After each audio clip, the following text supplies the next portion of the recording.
ভারতের কিছু গণমাধ্যম ও তাদের সামাজিক যোগাযোগ মাধ্যমের প্ল্যাটফর্ম থেকে ছড়ানো বিভ্রান্তিকর তথ্যের বিরুদ্ধে বাংলাদেশি সাংবাদিকরা সাহসী ভূমিকা পালন করছেন বলে মন্তব্য করে প্রধান উপদেষ্টার প্রেস সচিব শফিকুল আলম বলেছেন, ভারতীয়দের জানা উচিত তাদের পূর্ব সীমান্তে আরও স্মার্ট এবং সাহসী মানুষ বসবাস করে।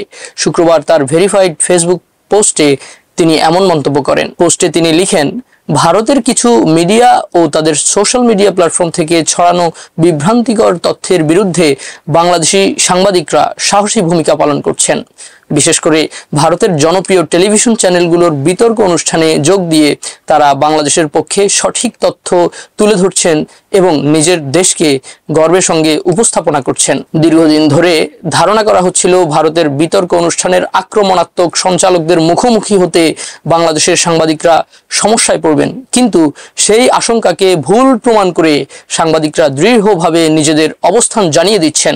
তারা বুঝতে পেরেছেন সময় এসেছে ভারতের মিডিয়া থেকে আসা বিশাল আকারের মিথ্যা প্রচারণার বিরুদ্ধে দাঁড়ানোর। তিনি বলেন, আমরা ভুল করব, হয়তো কখনো ভয় পাবো, কারো কাছে হয়তো ভারতীয়দের স্মার্ট বলে মনে হতে পারে, কিন্তু আমি নিশ্চিত সত্যের শক্তিতে বলীয়ান হলে কোনো মিথ্যাচার আমাদের হারাতে পারবে না।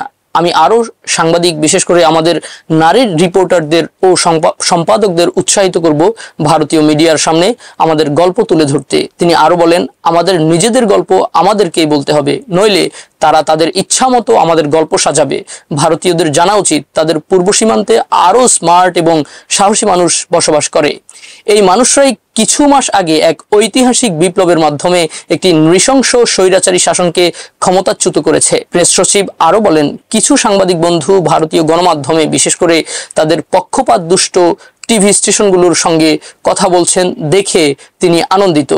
আলম বলেন, আমাদের মধ্যে অনেকেই ভয় পাচ্ছিলাম যে তাদের টিভি উপস্থাপকদের মৌখিক আক্রমণকে আমাদের মোকাবেলা করতে হবে। তিনি বলেন, কেউ কেউ ভয়কে উপেক্ষা করেছেন এবং তারা সাহসের সঙ্গে আমাদের পক্ষের গল্পটি বলছেন। তারা বুঝতে পেরেছেন যে ভারতীয় কিছু গণমাধ্যম এবং তাদের সামাজিক মিডিয়া প্ল্যাটফর্ম থেকে আসা সাজানো ভুল তথ্য প্রচার মোকাবেলা করার সময় এসেছে। শফিকুল আলম বলেন, কারো কারো মনে হতে পারে যে ভারতীয়রা বেশি বুদ্ধিমান, কিন্তু বিশ্বাস করুন, আপনি যদি সত্যসহ ক্ষমতাপ্রাপ্ত হন তাহলে কোনো ভুল তথ্যের প্রচারণা আপনাকে থামাতে পারবে না।